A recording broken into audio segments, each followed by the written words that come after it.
પેલું અવાજ નીકળી જાય.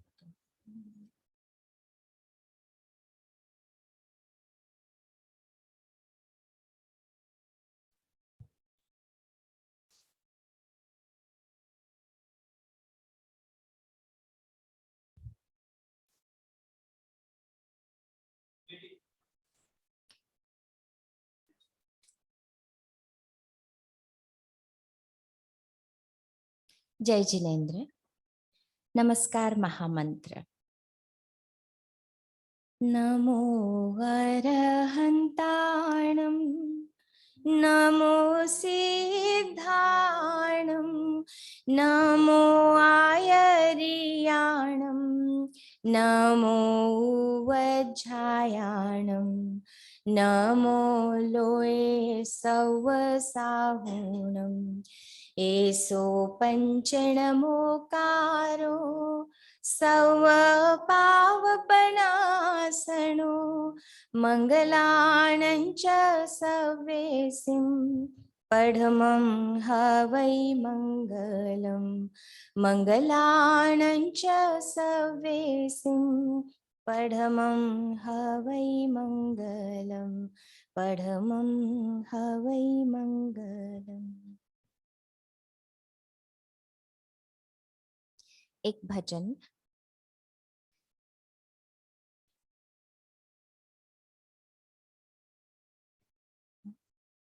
तेरे दर पे खड़े हाथ जोड़े, तेरे चरणों में मस्तक झुकाए, तेरे दर पे खड़े हाथ जोड़े, तेरे चरणों में मस्तक झुकाए, कर दया हम पे करुणा के सागर, हम तुम्हारी शरण में है आए, तेरे दर पे खड़े हाथ जोड़े, तेरे चरणों में मस्तक झुकाए,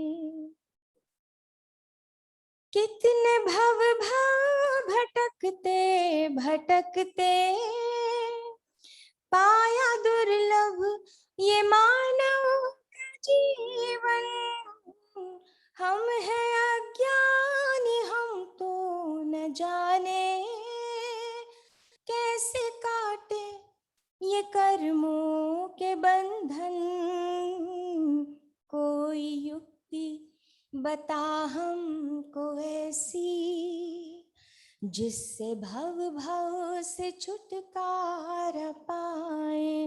हाँ, कर दया हम पे करुणा के सागर, हम तुम्हारी शरण में है आए, तेरे दर पे खड़े हाथ जोड़े, तेरे चरणों में मस्तक झुकाए,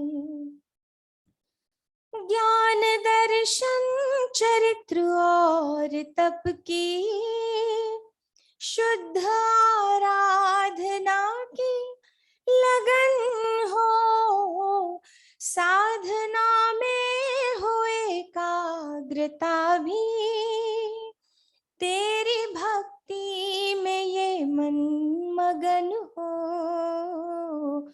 कोई शक्ति हमें देना ऐसी, हो सफल ये प्रबल भावनाएं।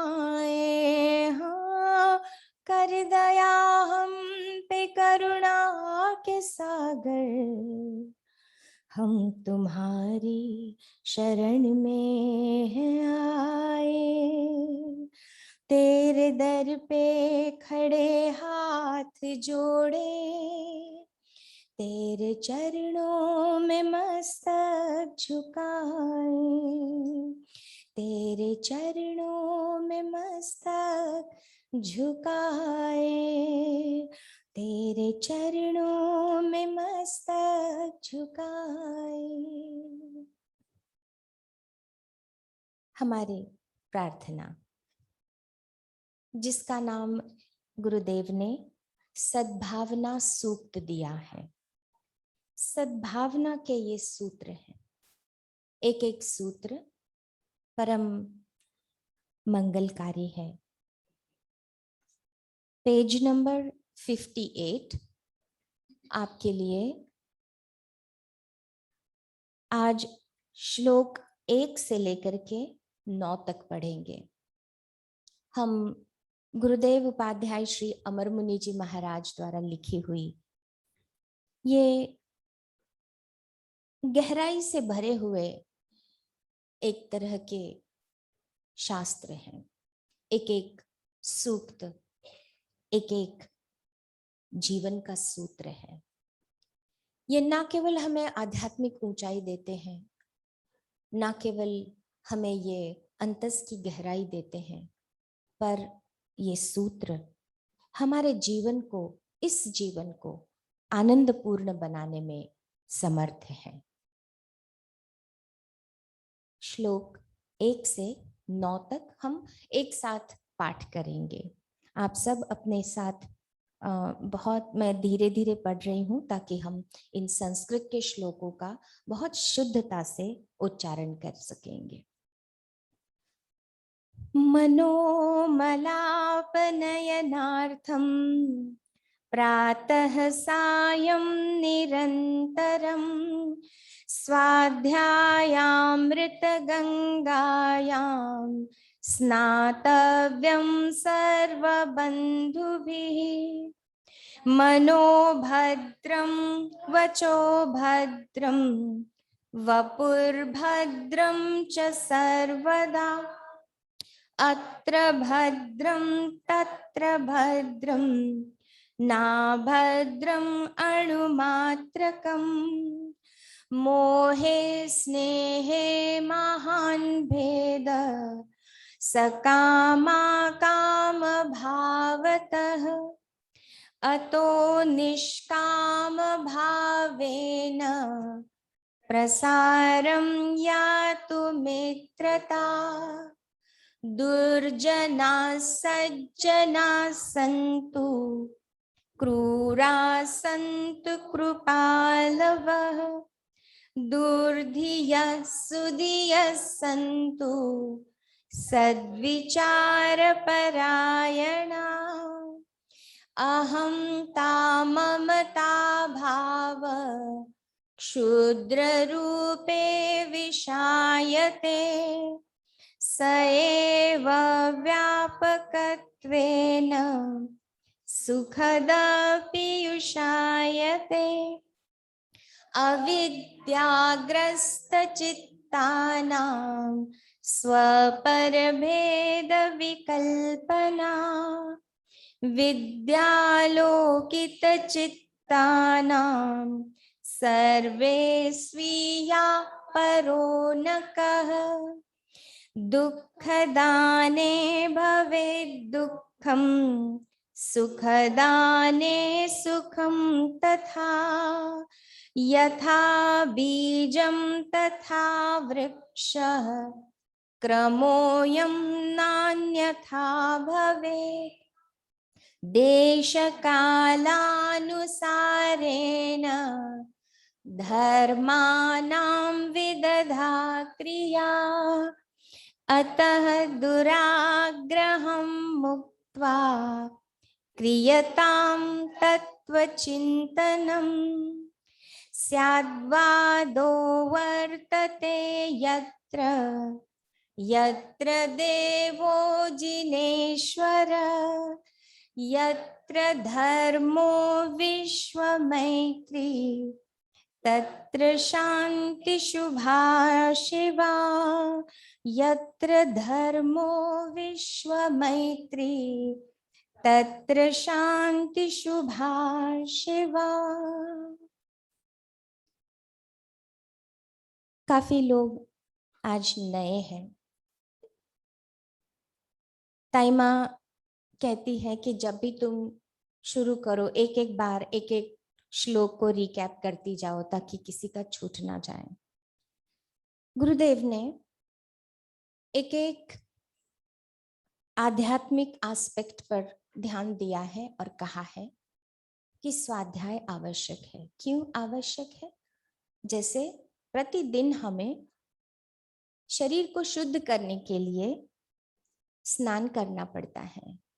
तो जैसे गंगा का जल हमें पवित्र करता है, शीतल करता है, ताजगी पूर्ण करता है, स्वस्थ करता है, इसी तरह जो स्वाध्याय रूपी गंगा है वह गंगा भी हमें तरोताजा करती है प्रतिदिन। और गुरुदेव कहते हैं प्रातः सायं निरंतरम। ये जो पहला श्लोक है उसका अर्थ सुबह शाम जब भी समय मिले हमें स्नान करना है स्वाध्याय रूपी गंगा में। दूसरा गुरुदेव ने कहा कि भद्रता, जेंटलनेस, काइंडनेस, हमारे भीतर जो करुणा का भाव है वो क्यों आवश्यक है? कि जब हमारा मनोभद्र मन भद्र होगा, जब हमारी वाणी कल्याणकारी होगी, जब हमारा शरीर कल्याणकारी कर्म करेगा, तो यत्र तत्र सर्वत्र, महफूज श्लोक 1 से रखो, यत्र तत्र सर्वत्र, श्लोक 2 का अर्थ है ये कि जहां भी हम जाएं कल्याण और मंगल की अमृत धारा बरसाते चले जाएंगे हम स्वयं और हमारा जीवन।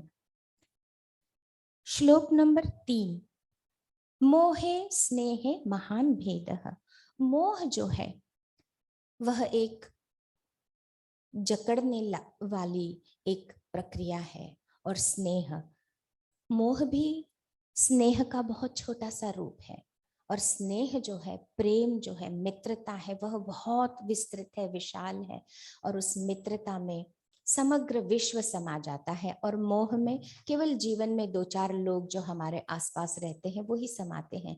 तो गुरुदेव कहते हैं कि उस मोह में, उस दलदल में, उस छोटे से कुएं में अपने आप को बांध के मत रखो। अपने प्रेम को इतना विस्तार दो, इतना विशाल बनाओ कि वह समस्त विश्व तुम्हारा मित्र हो और तुम समस्त विश्व के मित्र हो। उसमें ही प्रसन्नता है, वह आनंद के द्वार खोलता है, वह परम स्वतंत्रता के द्वार खोलता है और हमें प्रसन्न करता है। श्लोक नंबर 4, दुर्जना सज्जना संतु। मैं इस विश्व को बदल नहीं सकता, ये निश्चित है। मैं अपने आप को बदल सकता हूँ, मैं अपनी भावनाओं को बदल सकता हूँ। किसी दुर्जन को देखूं, किसी क्रूर व्यक्ति को देखूं, किसी दुर्बुद्धि व्यक्ति को देखूं तो मेरी भावना कैसी हो? तो गुरुदेव कहते हैं हमेशा ऐसी भावना भाओ कि दुर्जन सज्जन बने। ये एक करुणा के भाव में से ही आता है, नहीं तो हमें अच्छा नहीं लगता दुष्ट लोगों को देख करके हमारे मन में द्वेष बुद्धि आती है। तो वो कहते हैं नहीं, ऐसी कोमल भावना भाव कि दुर्जन सज्जन हो जाए। एक दिन ऐसा आए, एक समय ऐसा आए कि उनका मन बदल जाए। क्रूरा संतु कृपालवः, क्रूर व्यक्ति है जो अमंगलकारी व्यक्ति है, जिसके विचार, जिसकी वाणी, जिसका कर्म अमंगल है, दुर्बुद्धि से भरा हुआ है, वो व्यक्ति, हम ऐसी भावना भाते हैं भीतर से कि वो अच्छे बन जाएं। इससे ज्यादा और कुछ कर नहीं सकते हैं, पर कम से कम हम अपनी भावना को शुद्ध रख सकते हैं। उस द्वेष में और घृणा में हम अपने आप को उससे बचा रहे हैं। तो सद्विचार परायणा, वो भी सद्विचार से युक्त हो और हम भी इसी शुभ भावना से युक्त रहें। श्लोक 5, अहमता ममता भावः। अहमता मतलब अहंकार और ममता मतलब मेरापना, मैं और मेरा। इसी के, इन 2 शब्दों के आसपास ही हमारा समग्र ये संसार घूमता है कि ये मैं हूं, मेरा अस्तित्व, मेरा पद, मेरी प्रतिष्ठा और मैं, और उसकी परिधि, उसका विस्तार मेरा, ये सब कुछ मेरा है। मेरी धन, मेरी संपत्ति, मेरी जमीन, मेरी जायदाद, मेरे गुरु, मेरा धर्म। तो इन सब में अपने आप को बांध के मत रखो, ऐसा गुरुदेव का कहना है। अगर वह मेरा मेरा मैं बहुत क्षुद्र हो जाता है, छोटा हो जाता है, लेकिन जहां मेरा और मैं विस्तृत हो जाता है, विस्तार हो जाता है, जहां पर वो भी मैं है, उसका भी मेरा है और मेरा भी उसका है, तो जहां मैं और मेरा इतना विस्तृत कर दे कि उसमें सभी समा जाए, तो वह क्षुद्रता जो है वह नष्ट होती है वहां व्यापकता आती है और वहां अमृतत्व आता है, और वही भावना जो छोटी सी थी, क्षुद्र सी थी, वह सुखद विस्तृत होकर के आनंदपूर्ण बन जाती है। अविद्याग्रस्त चित्तानां स्वपर भेद विकल्पना। ये मैं हूं और वो दूसरा है, तो ये मेरा और तेरा, ये जो दो भावनाएं हैं वह मात्र अज्ञान के कारण है। मैं इतना विस्तृत, इतना विशाल है, तो उसको हम जब छोटा करते हैं तो तेरा मेरा वो बहुत छोटा हो जाता है। गुरुदेव कहते हैं कि ये भावना हम ना रखें।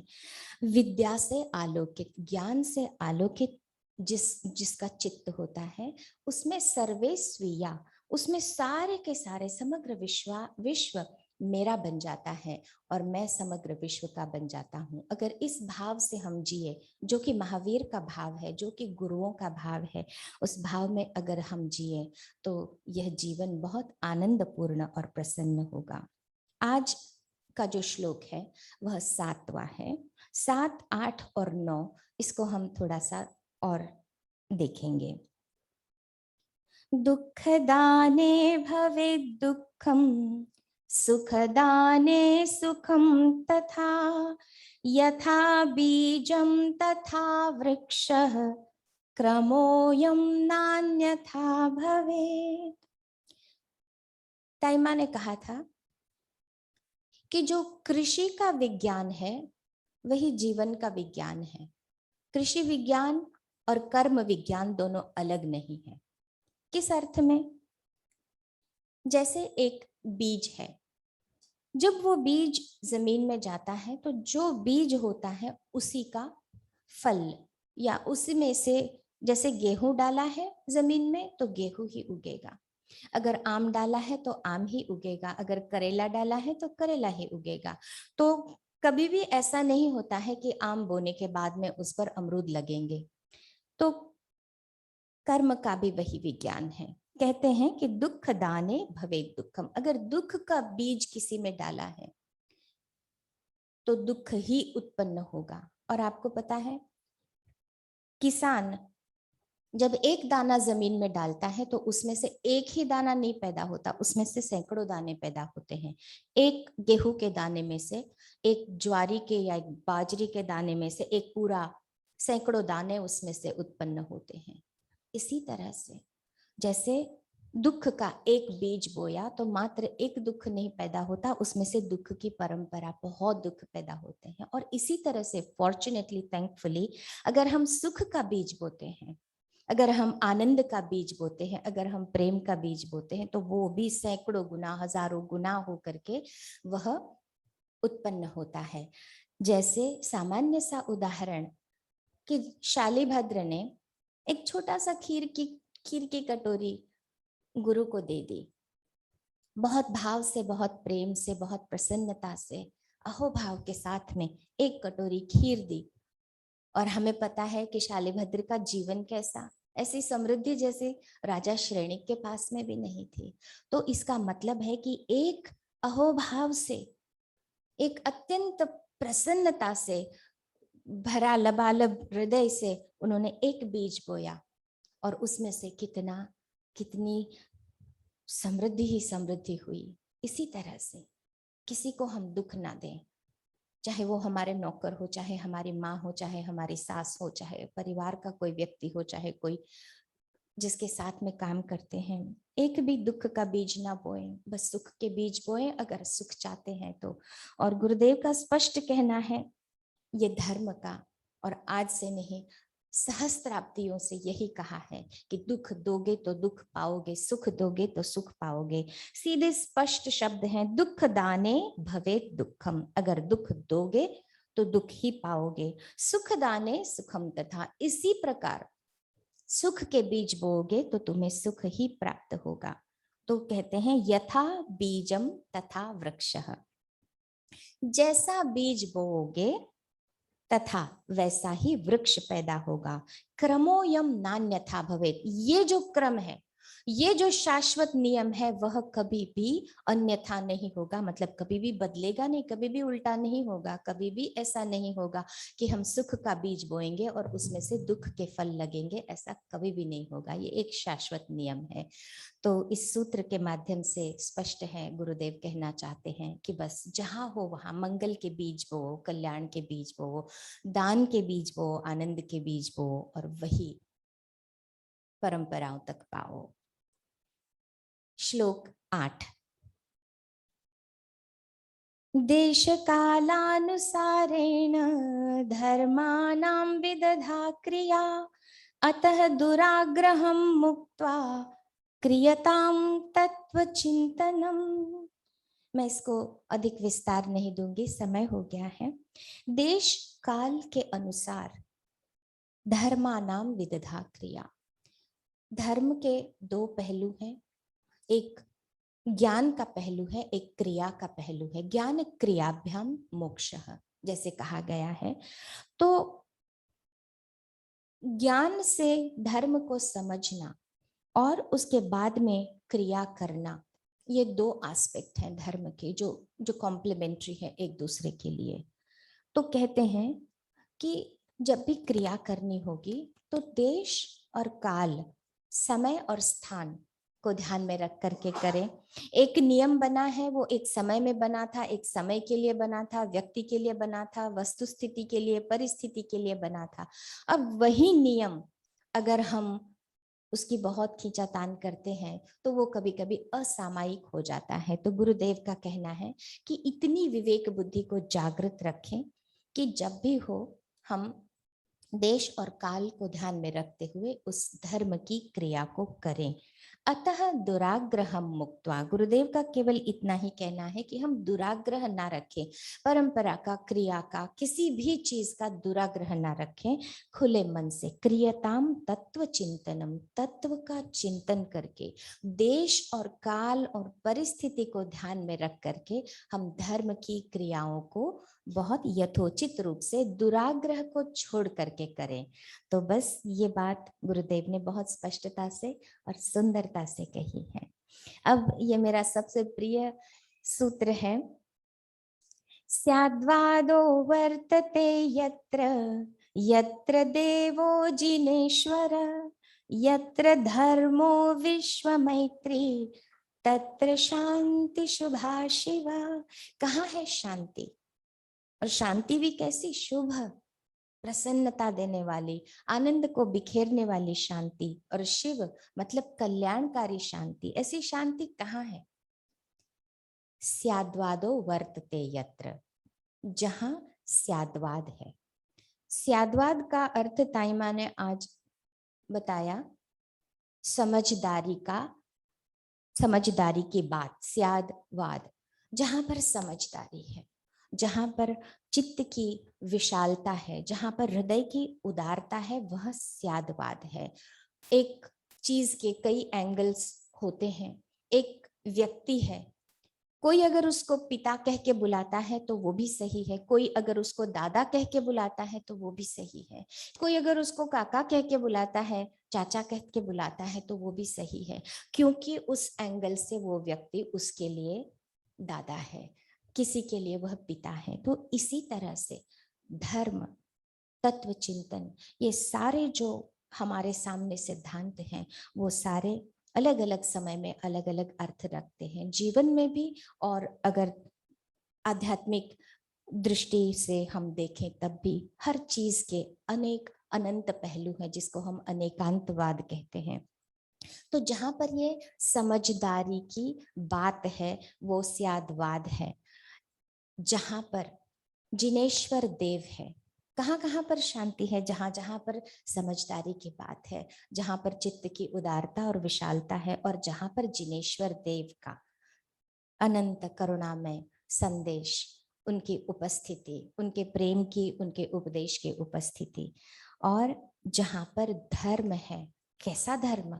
विश्व मैत्री का धर्म, जहां पर केवल धर्म, जैन धर्म या ये धर्म या वो धर्म, जिस धर्म को नाम नहीं है, पर जिस धर्म में मित्रता की भावना है, करुणा की भावना है, अनुकंपा की भावना है, मानवता की भावना है, ऐसा विश्व मैत्री वाला जो धर्म है, जहां पर ऐसा धर्म विराजता है, जहां पर ऐसे देव महावीर जैसे अनंत करुणामयी अनुकंपामयी, और जहां पर बात तत्व चिंतन जो स्यादवाद है, जहां पर बहुत उदारता है, ऐसा चिंतन जहां पर हो, ऐसे प्रभु जहां पर हो, और ऐसा धर्म जहां पर हो, वहां पर और क्या हो सकता है।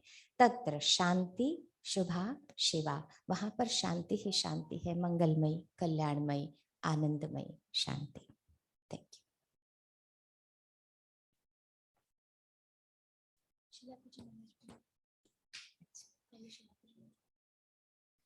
अब आदरणीय शिलापी जी महाराज को हम कच्छ से सुनेंगे। संगमित्रा जी, am I audible? Audible है संगमित्रा जी? बिल्कुल, very nice and clear, thank you. ठीक है। पूज्य ताइमा के आदेश से आज बीना शाह फ्रॉम नैरोबी, चंदना विद्यापीठ के सीनियर टीचर हैं, वो अपनी बात प्रस्तुत करेंगे। उसके बाद में पूज्य ताइमा के चरणों में मैं अपनी बात का निवेदन करूंगी। So we invite Bina Shah from Nairobi to express her thoughts.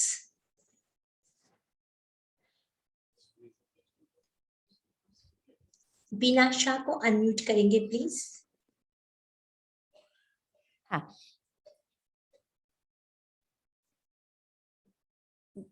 can you hear me? Pujya Sadhvi?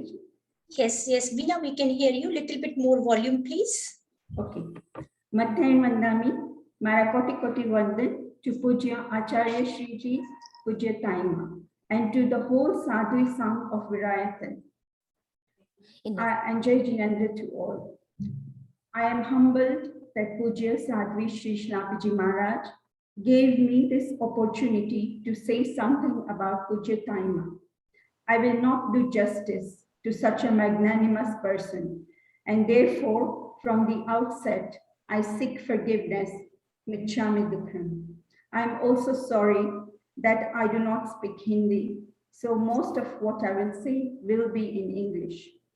The word bliss resonates with Virayathan, Anand etle Virayathan, the place of Mahavir. The place itself, especially Rajgir, is so blissful, but bliss cannot be with an organization.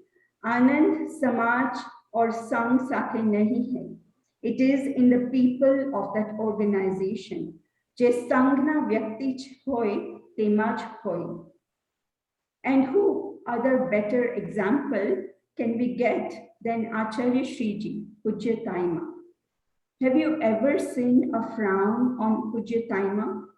She is ever smiling, ever in a state of complete harmony, be it in Netra Jyoti Seva Mandiram, amongst the patients, helping them, guiding them, talking to them to improve their lives, be it in Kala Mandiram, doing her spellbinding craft work so patiently, be it designing the beautiful covers for Amar Bharati, be it giving a pravachan. Her pravachans are par excellent because she would always give a new insight on which we would never think of.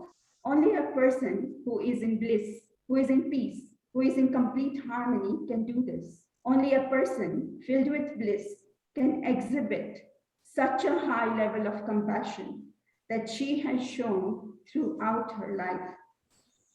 We just admire the phenomenal work she has accomplished in her life of 85 years. First and foremost, to take Diksha at such a young age was a calling to work towards glorifying Jain Dharma. This, of course, reflects on her past sadhana that she must have done to purify her soul to such an extent. Pujya Acharya Shri's constant questioning of the traditional methods showed her awakened state, her truly honed vision, and the questioning did not come in a rebellious form, but as a means of resolving and making Dharma more vibrant and dynamic. This shows that she had imbibed Anikantvad to the core. We admire Acharyaji's faith in herself, her determination to bring Mahavir Bhagwan alive in the 21st century, which Jain Sadhvi would have taken the trouble to go to Bihar with so many odds in the way to establish a tirth where Bhagwan Mahavir had walked. Only a person colored to the core with faith, only a person with transcendental wisdom, that is bliss, only a person with determination, with courage, with love, with perseverance, with a passion could do all that. Nothing, and I mean nothing, deters her from what she has decided on. And again, I say it is a calling. It is a higher energy working through her to achieve the maximum good because she is so pure. And she has just not kept herself to India. The message of Bhagwan Mahavir has been brought to us, to America, to the UK, to Kenya, to Dubai, to Singapore, to Malaysia, to Australia, and many other places around the globe. And that is how I am able to talk to you about Pujya Taima. We are infinitely indebted to Pujya Taima for exposing us to the message of Bhagwan Mahavir without the trappings of ritual and tradition. She has expounded Jain Dharma in the most modern and the most practical, with the most practical approach. At this juncture, I will say she has been an inspiration for the Sadhvi Gan of Virayathan, and the Sadhvijas are totally devoted to the cause and are active in fulfilling the vision of Pujya Taima. Because Pujya Taima is so centered within her soul, because she works from an area of bliss, an area of peace, she is so much at home with everyone. When she visited Kenya recently, we had gone to a school with cerebral palsy children, and there were also normal local children. And she was so much at home with these children. Here, whenever there is a visitor, the children would always dance to welcome the visitor. The children started a dance, and would you believe it? Acharyaji just got up and started mingling with the dancers, joining in the jig. We were also amazed that she has no inhibitions whatsoever, a truly remarkable state to be in. Her beauty is that she expects nothing from anyone. She just keeps on marching ahead, achieving milestones and milestones of selfless work. Despite expecting nothing from others, she herself is perfectly meticulous in whatever she does. Her compassionate nature is what reminds us of who Bhagwan Mahavir must be like. Whenever people are suffering, she is there to help them. Seeing that there were so many eye problems in Bihar, she set up an eye hospital. Feeling the misery of those afflicted in the earthquake, both children and adults, she set up schools and vocational centers for them in Kutch and Nepal. Seeing the sorry plight of children begging when they should be in school to improve their lives and contribute towards a positive growth in society, she initiated the project of wherever there is a Jinalaya, there will be a Vidyalaya. In Palitana, she could feel the plight of the renounced Sadhvijas not being able to access the scriptures, and she started a study program for them. The recent COVID pandemic has not been easy at all, and it has brought suffering to a new level, where people have lost jobs and livelihood. Acharyaji, feeling this pain, initiated relief measures which have gone a long way in helping people, at least till the pandemic wears away. Her vision to start Sri Chandana Vidyapith schools has given us teachers and students a remarkable opportunity to get to know our beautiful Dharma. I cannot imagine where we would be without SCVP. SCVP is really home to all of us. All that Pujya Taima has done, and I have just mentioned a drop of the ocean, is truly an outstanding contribution to humanity. She is a great leader, a true Acharya. She is the living embodiment of the motto of Seva, Siksha, and Sadhana of Virayathan. Her seva is for humanity at large, not looking at caste, creed, religion, or race. What Mahavir Bhagavan stood for, humanity. Her shiksha is what we are constantly absorbing by being in her vicinity. And does she really need sadhana? I think she has already achieved the ultimate. Pujya Acharya Shriji, Pujya Taima, my koti koti vandan to you. You are a great soul who has made outstanding contribution to humanity. And I wish that I could only be an iota of what you are. I would consider myself truly blessed. Thank you, and we pray to the Tirthankars that they shower infinite blessings on you forever to continue doing the great work that you do and that you achieve whatever you wish for in life. Thank you all, Jai Mahavir, and Mechami Dukram for any oversight on my part. Thank you, Shilavaji Maharaj.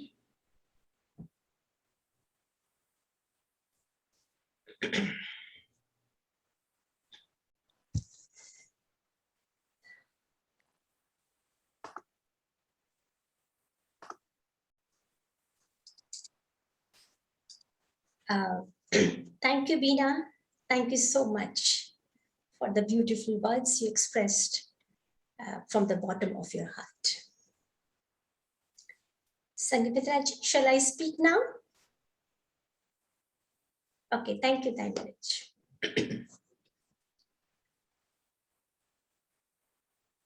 Om Mangalam, Omkar Mangalam, Veer Mangalam, Mahavir Mangalam, Veer Mangalam, Mahavir Mangalam. परम श्रद्धेय चरणों में कोटिशः वंदन।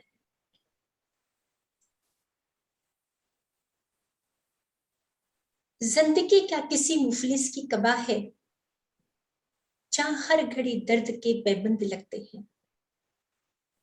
जिंदगी का किसी भिखारी का लबादा है जहां हर घड़ी दर्द के नए नए थेबड़े लगते जाते हैं। हर बच्चा, हर शिशु एक नया साम्राज्य की संभावना, एक नए उत्सव, एक नए आनंद की संभावना लेकर जन्म लेता है। लेकिन क्या ऐसा नहीं होता कि जैसे जैसे जिंदगी की संध्या होती है, हम आगे बढ़ते हैं, अग्रसर होते हैं, सो जिंदगी कोई शिकायत का पुलिंदा बन जाता है। निराशा के धब्बों से जीवन शायद घिर जाता है। ऐसा तो नहीं होता है। ताई माँ का फेवरेट ग्रंथ उत्तराध्ययन, जिसके लिए उन्होंने कहा उत्तर ही उत्तर है, जिसमें उसको उत्तराध्ययन कहते हैं। शब्द ऐसे हैं जो तराशते जीवन को, इतने सुंदर शब्द उत्तराध्ययन के। और उत्तराध्ययन कहता है चत्तारी परमंगाणी दुल्लहानी हजंतु मानु सत्तम सुई सद्दा संजमम यबी। कि human life is a rarest opportunity. मनुष्य जीवन दुर्लभ है। मनुष्य जीवन एक बहुत सुंदर एक अवसर है। उसमें भगवान की वाणी को सुन लेना और रेयर अपॉर्चुनिटी, उस पर श्रद्धा हो जाना अनदर अचीवमेंट, और उस मार्ग पर चलना एब्सोल्युटली अमेजिंग अचीवमेंट। मनुष्य जीवन इतनी सुंदर अपॉर्चुनिटी होते हुए भी ये जीवन आनंद उत्सव क्यों नहीं बन पाता? ये जीवन महोत्सव क्यों नहीं बन पाता? जीवन एक प्रसन्नता का फाउंटेन क्यों नहीं बन पाता? ये 21st सेंचुरी है। ये मशीन एरा है, डिजिटाइजेशन एरा है। ये छोटी सी असुविधा हुई और हमने एक नई मशीन इजाद कर ली, एक नई मशीन खरीद ली। चाहे मोबाइल है, चाहे कंप्यूटर्स है, चाहे लैपटॉप्स है, चाहे वॉशिंग मशीन है, चाहे डिश वॉशर है, अनेक अनेक मशीनों से हम घिरे हुए हैं। और जब हम मशीन खरीद के लाते हैं तो उसके साथ में एक मैनुअल मिलता है, और manual actually teaches us how to operate that machine. Machine को कैसे ऑपरेट करना, वो मैनुअल स्टेप बाय स्टेप अपने को टीच करता है। और अगर मैनुअल हमें पढ़ना नहीं आता है तो इफेक्टिवली उस मशीन को हम यूज भी नहीं कर सकते हैं। तो मैनुअल जो है उसको अगर हम पढ़ते नहीं है तो कभी कोई कहीं से ब्लिंक करता है, कहीं कोई बटन, कहीं कोई स्विच, और कहीं ब्लिंक करता है, कहीं ऑन करता है, कहीं ऑफ करता है। और बहुत पावरफुल मशीन होते हैं भी, because we cannot read that manual, we cannot effectively use that machine. कभी कभी मुझे लगता है कि जीवन तो मिल गया है हमें, लेकिन शायद मैनुअल नहीं मिला है। और manual how to live this life, we do not know this manual. और अगर मैनुअल मिला भी है तो हमें डिकोड करना नहीं आया है, हमें पढ़ना नहीं आया है। तो जीवन तो सुंदर है, लेकिन आनंद उत्सव उसको बना नहीं पाते हैं, because we do not know the art how to live this life. कोई देखे महावीर के जीवन को, कोई देखे बुद्ध के जीवन को, कोई पढ़े कबीर को, और कोई पढ़े और कोई देखे पूज्य ताईमा के जीवन को। जो कि त्यो धर दीनी चदरिया, बड़े जतन से ओढ़ी चुनरिया। जिंदगी की अपॉर्चुनिटी, जिंदगी के चैलेंजेस तो इन महापुरुषों के सामने ऐसे ही थे जैसे हमारे सामने है। कोई चैलेंजेस अलग नहीं थे, कम नहीं थे हमसे चैलेंजेस। परिस्थितियां कुछ हमसे बेटर नहीं थी इनकी, लेकिन जीवन जीने का तरीका सीख गए, जिसलिए जीवन आनंद उत्सव बन गया।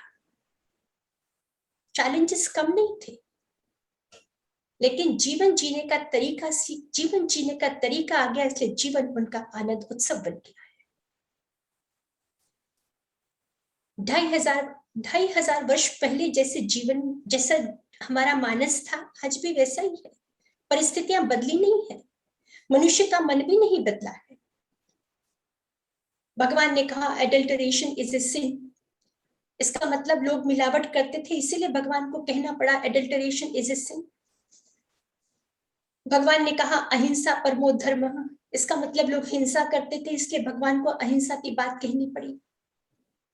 भगवान ने कहा वैसा भी ये बुया कुपंती माड़वा, कि कुछ लोग ऐसे हैं जो हमेशा कचकची करते रहते हैं, छोटी छोटी बात पे कलह करते हैं, झगड़ा करते हैं। इसका मतलब ऐसे ऑडियंस महावीर के सामने थे, और जिनको देख के बोला उन्होंने। उपाध्याय यशा जी कह रहे थे तीर्थंकर, कि जैसे ऑडियंस है, जैसे लोग हैं, जैसे समाज है, जैसे सिचुएशन है, उसके अनुसार बोलते हैं तीर्थंकर। भगवान ने कहा मुच्छा परिग्रहवत्तो, इसका मतलब लोग परिग्रह करते थे, लोग मूर्छित होते थे। मैं कहना चाहती हूँ कि सिचुएशन जैसी थी वैसी ही है, बदली नहीं है हमारी सिचुएशन। हाँ, इतना जरूर हो गया है कि आज कम्युनिकेशन जबरदस्त हो गया है। एक छोटे से गांव राजगीर में ये जूम सेशन चल रहा है, London, Africa, America, Singapore, Malaysia, सब जगह पहुंच रहा है। एक छोटे से गांव में जो घटना होती है वो पूरी दुनिया में पहुंच जाती है। कम्युनिकेशन पावरफुल हो गया है। लेकिन 300 साल पहले जो वैज्ञानिक आविष्कार नहीं हुए थे, हमारे पास में ये सब इन्वेंशंस नहीं थे, life was very very simple. और तब मनस्वित कहते हैं कि लोग तब पेड़ के नीचे बैठ के रोते थे, आज एयर कंडीशन में बैठ के रोते, रोने में फर्क नहीं हुआ, क्योंकि परिस्थितियां सेम है, चैलेंजेस सेम है, और जीवन जीने का तरीका हमने सीखा नहीं है। परिस्थितियां शायद हमसे भी विकट है। बीना इंग्लिश पे बात कर रही थी ताइमा के जीवन की। अभी मैं पिछले महीने राजगृह में थी, और ताइमा के ऑटोबायोग्राफी लिखने का एक प्रयास हुआ। अभी 25% लिखी गई है, अभी और लिखेगी। और कुछ उनके जीवन के ऐसे चैप्टर उद्घाटित हुए जो शायद अभी किसी को पता भी नहीं है। आजकल ताई महाराज कह रहे थे कि ये राजगृह विरायतन नंदनवन है, यहाँ जो आता है मंत्रमुग्ध हो जाता है। यहाँ की व्यवस्था, यहाँ की स्वच्छता, यहाँ के झाड़, यहाँ के पेड़, एवरीथिंग इज एक्स्ट्राऑर्डिनरी ब्यूटीफुल।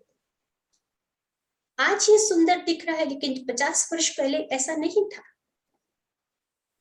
न रोड, नहीं बिजली, नहीं पानी, नहीं, और एक पेड़, एक भी झाड़ नहीं था जिसके नीचे बैठकर कोई भोजन कर ले।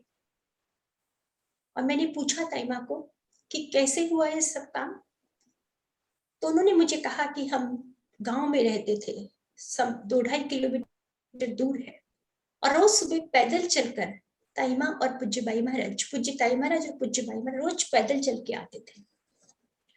कोई नहीं, सिर्फ वही 2 लोग। आप इमेजिन करो, बीना सुन रही है, राजन सुन रही है, बहुत सारे लोग सुन रहे हैं। रोज पैदल चल के आते थे, और वो 2 ही, एक ताई महाराज 35 इयर्स ओल्ड और साथ में बाई महाराज, और मजदूर काम करते थे, और सुबह से शाम तक उन मजदूरों के साथ काम करवाते थे। उस रोड बनाना, बिजली, पानी, बाउंड्री की व्यवस्था, सब बेसिक काम। मैंने पूछा कि आप रोज वापस जाते थे? बोले नहीं, कई बार हम यही रह जाते थे क्योंकि सुबह जल्दी काम शुरू होना होता था। मैंने पूछा कहाँ रहते थे आप? तो बोले वहां एक मशीन घर था, उसमें एक ही कॉट आ सकता था, ओनली 1 सिंगल कॉट, और मैं और बाई महाराज कैसे भी उस पर रात गुजारते थे, और 15-15, 20-20 दिन हम कंटिन्यूसली वहां रह जाते थे।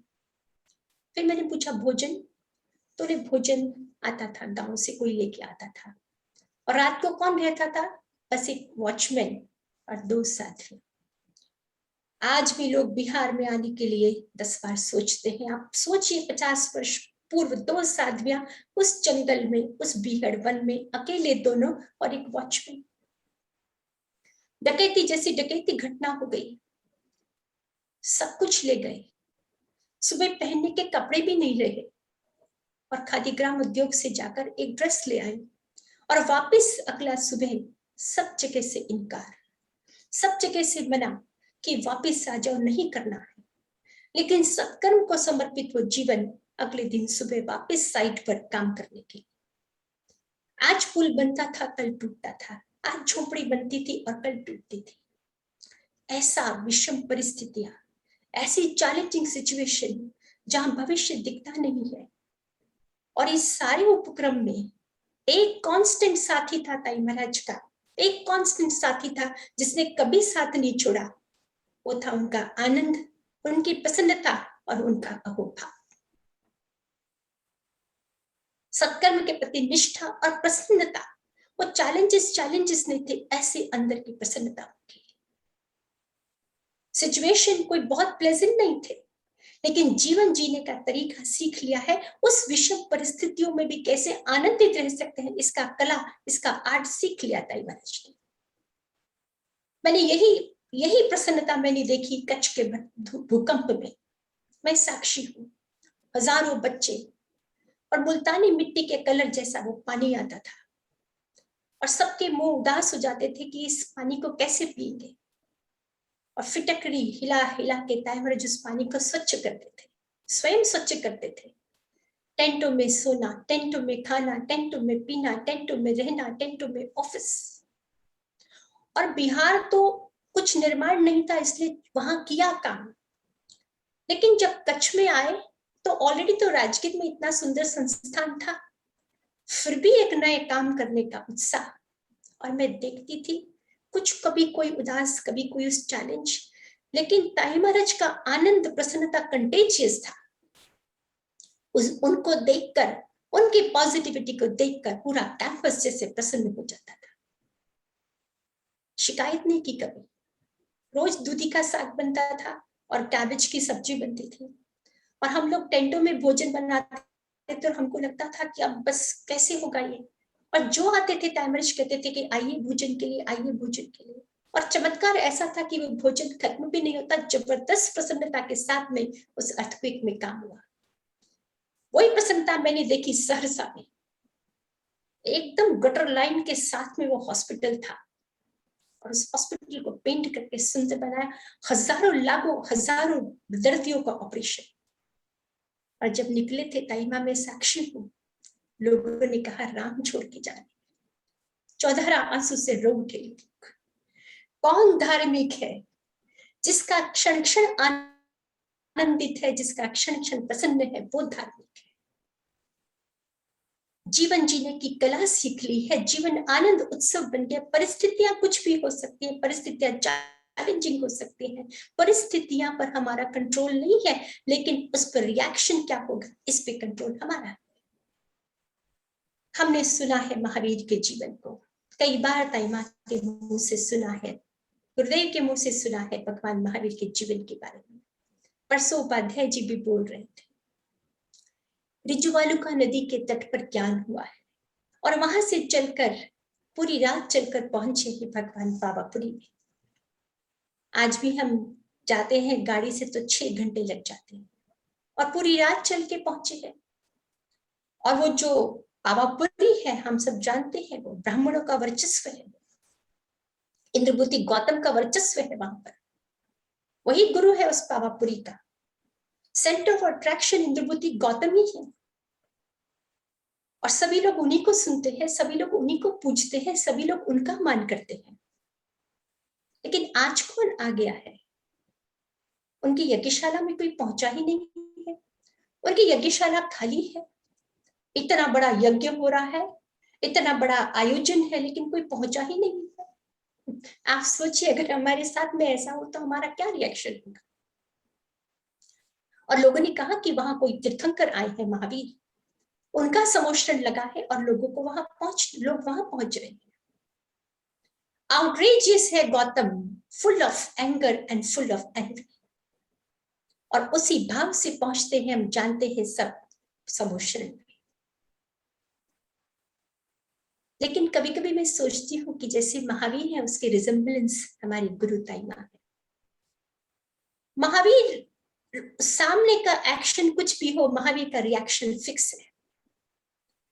गौतम का एक्शन एनवी है, जेलसी है, एंगर है, लेकिन उस महावीर का रिएक्शन फिक्स है, प्रेम, करुणा, अहिंसा। कहते हैं गौतम से अभिज्ञा गोयन, और उस प्रेम से जीता है। महाक्रोध से लड़ाई क्षमावान की, एक कहानी है श्रवण महावीर की। चाहे गौतम आए, चाहे अर्जुन माली आए, चाहे रोहिणी आए, उनका रिएक्शन फिक्स है, प्रेम, करुणा और अहिंसा। गजब है महावीर।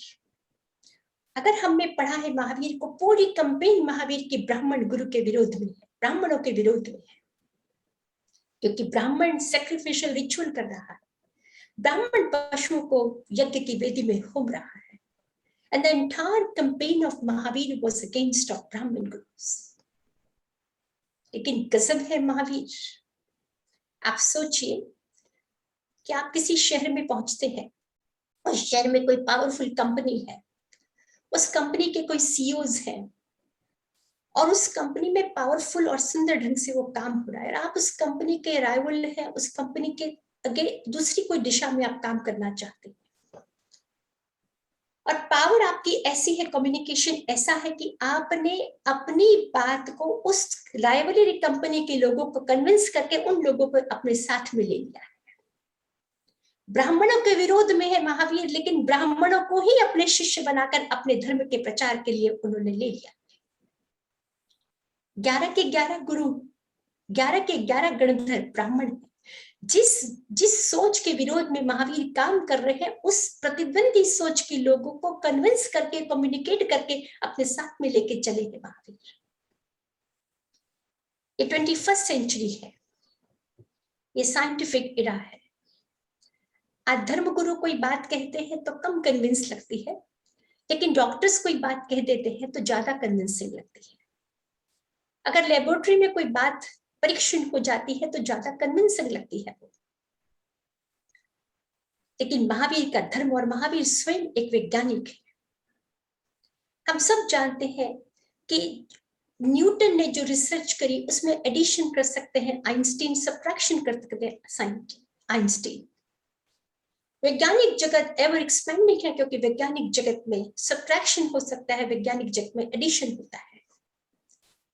लेकिन धार्मिक जगत स्टैग्नेंट हो जाता है, धार्मिक जगत में प्रगति नहीं कर सकते हैं। धार्मिक जगत स्थिर हो जाता है, जैसा है वैसा ही है, उसको बदल नहीं सकते हैं। इसलिए धार्मिक जगत स्टैग्नेंट है, धार्मिक जगत प्रोग्रेस नहीं कर पाता है। लेकिन आप पढ़िए महावीर को, 23वें तीर्थंकर पार्श्वनाथ ने चातुर्याम धर्म की स्थापना की, महावीर ने उसको चेंज करके 5 महाव्रत की स्थापना की। एक तीर्थंकर के शासन में दूसरे तीर्थंकर ने एडिशन किया है। वैज्ञानिक जैसा है ये।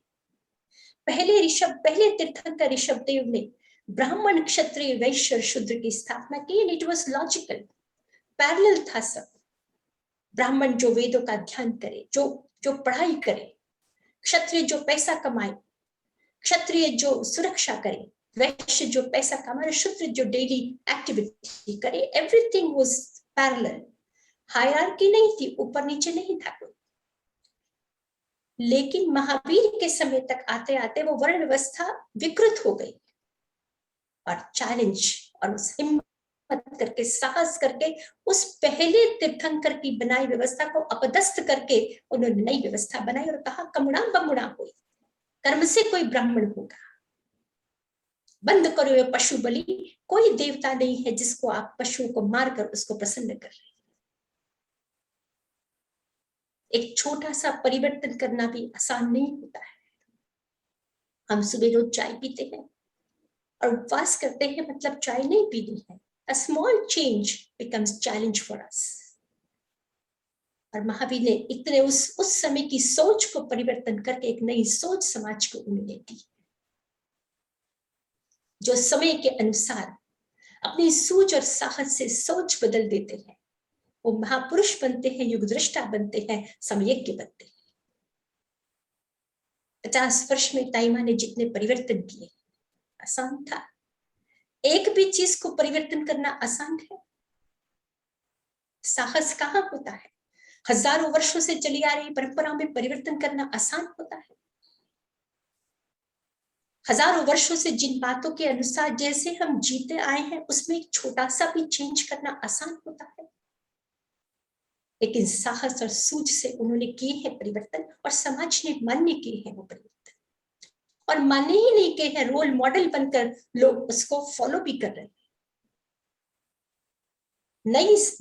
नई स्थापना की है, साध्वियों के हाथ में रचनात्मक कार्य देकर इतिहास का निर्माण किया है। आसान नहीं था ये परिवर्तन, और इस परिवर्तन को मान्य किया है, रिस्पेक्ट किया है लोग साथ में। चाहे श्वेतांबर मूर्ति पूजक आचार्य है, दिगंबर आचार्य है, स्थानकवासी है, तेरापंथी, इवन श्रीमत के लोग भी आचार्य जी के ताइमा के साथ में।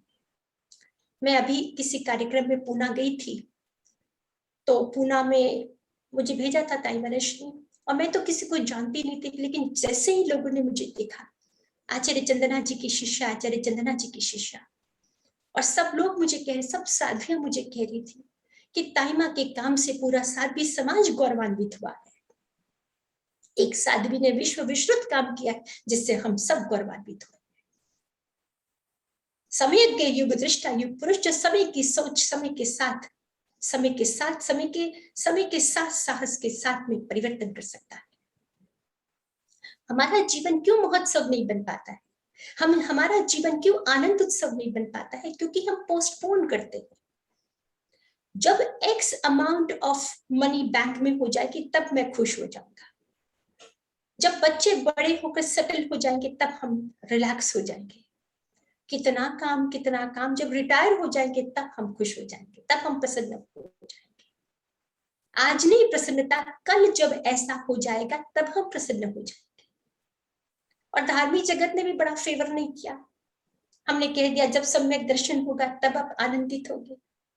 हमने कह दिया जब मोक्ष होगा तब आप आनंदित होंगे। आज नहीं होंगे, जब सम्यक दर्शन होगा। And for whole your life you working hard. कब सम्यक दर्शन, कब आनंदित होंगे, कब सम्यक दर्शन, कब आनंदित होंगे? Very hard. धार्मिक जगत ने भी फेवर नहीं किया, लेकिन ताइमा ने कह दिया मुस्कान से मोक्ष। गजब का सूत्र कह दिया, मुस्कान से मोक्ष। Happiness is not something you will achieve tomorrow.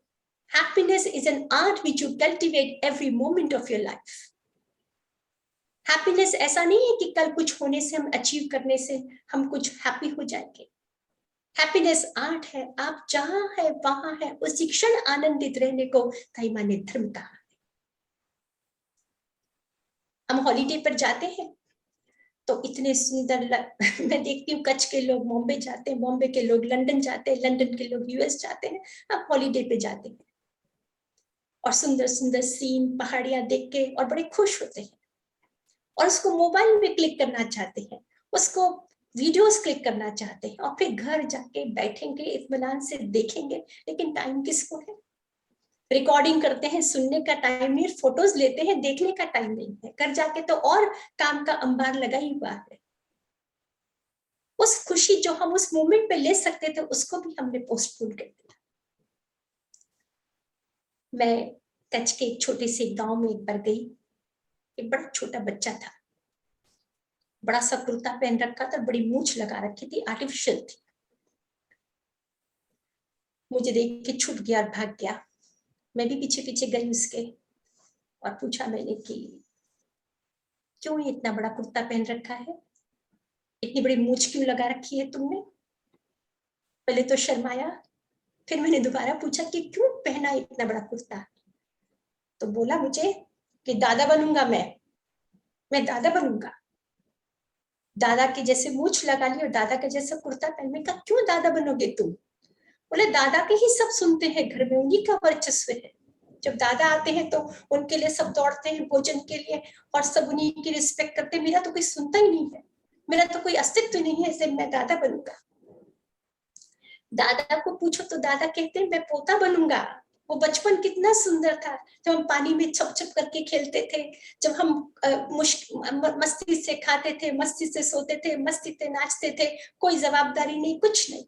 तो दादा पोता बनना चाहता है, पोता दादा बनना चाहता है। हम जहां है वहां नहीं है, इसलिए हम प्रसन्न हैं।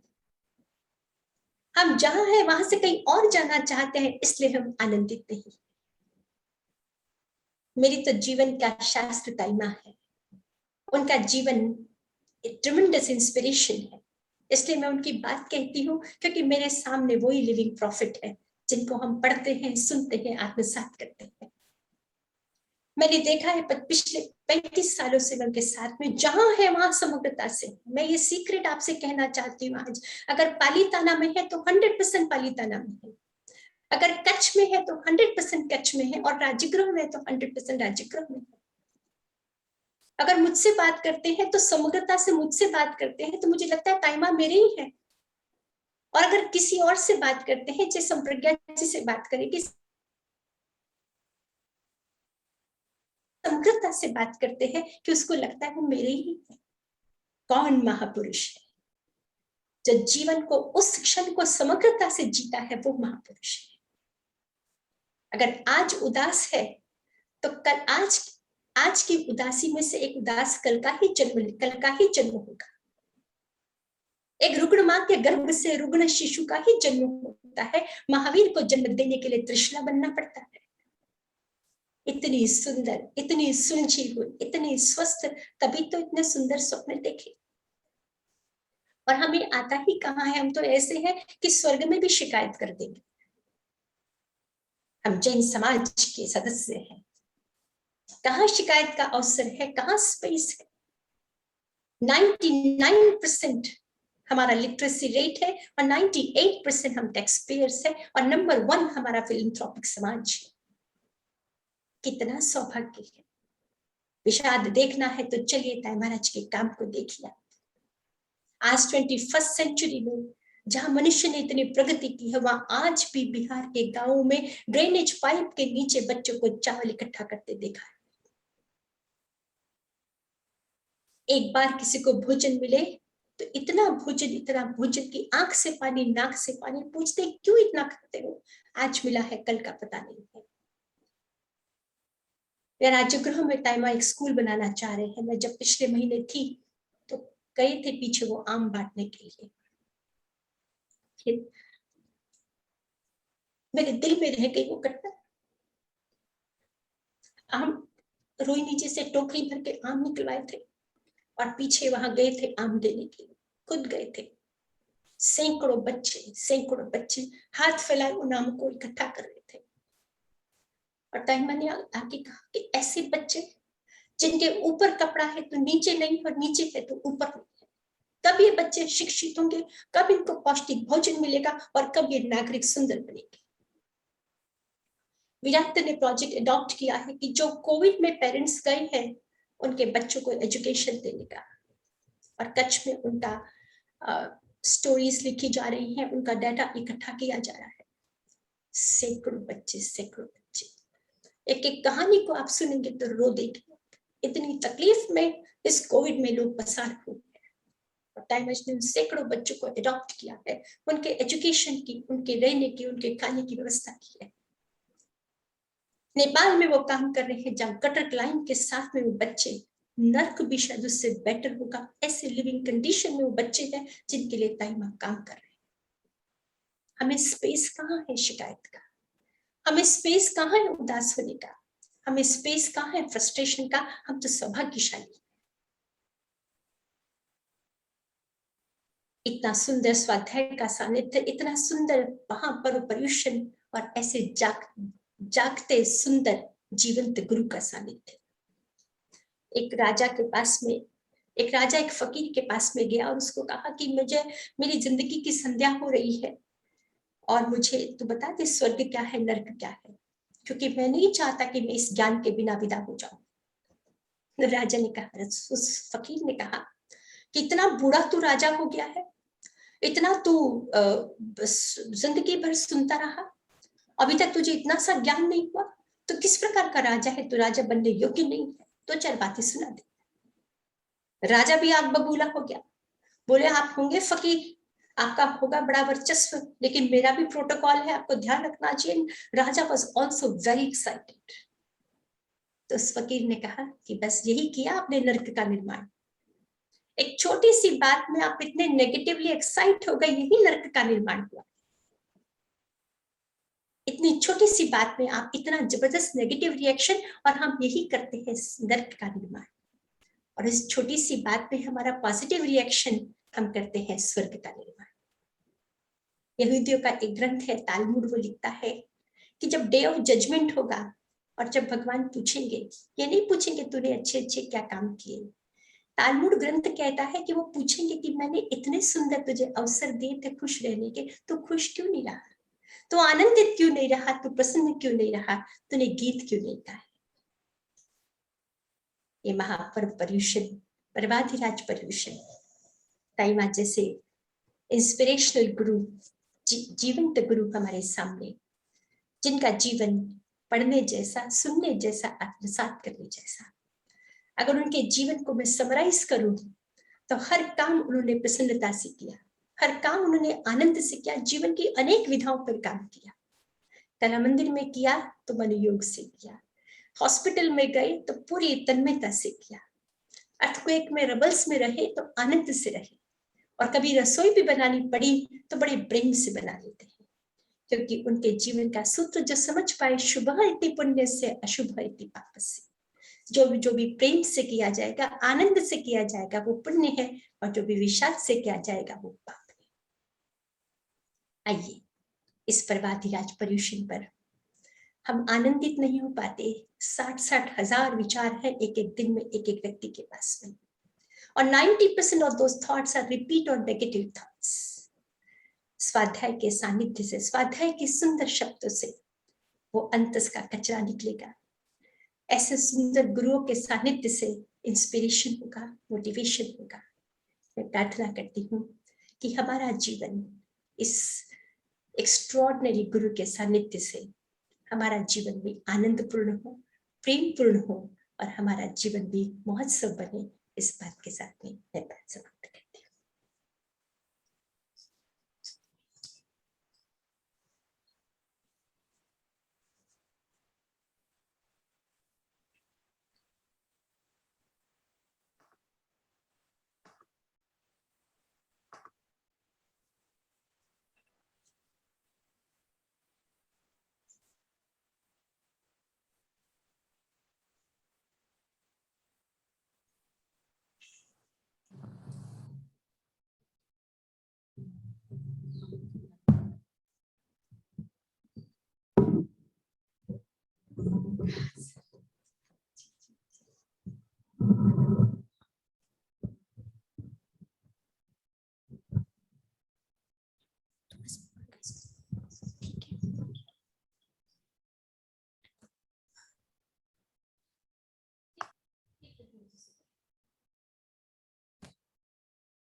परम पूज्य आचार्य भगवान श्री ताई माँ के चरणों में कोटिशः वंदन।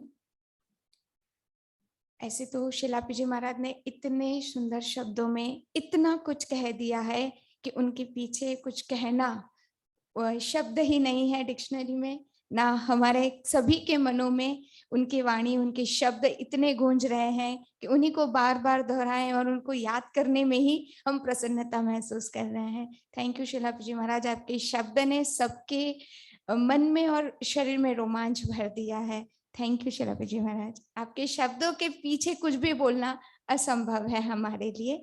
बस परम पूज्य आचार्य भगवान की आचार्य श्री ताई माँ की आज्ञा से और अनुमति से गुरुदेव ने, परम पूज्य गुरुदेव उपाध्याय श्री अमर मुनि जी महाराज ने उनके ज्ञान के अथाह सागर का एक बूंद भी जिसने जीवन में पाया है उसका जीवन खुद अमर हो गया है।